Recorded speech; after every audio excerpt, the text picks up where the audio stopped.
Co tady dělá? Jsi tady se zpívá do prdele? Proč nemůžu natáčet? Takže jsi špavá. Always.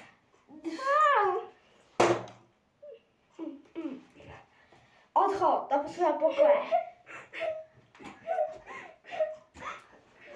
Já jsem ta babička a já ti budu poroučet.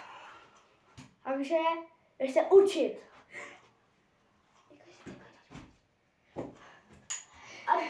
Konečně šla lidi pryč.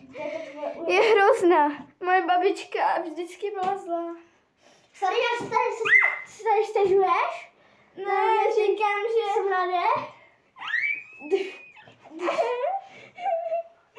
Jo, a teď má breč. Musíme tady pomlouvat.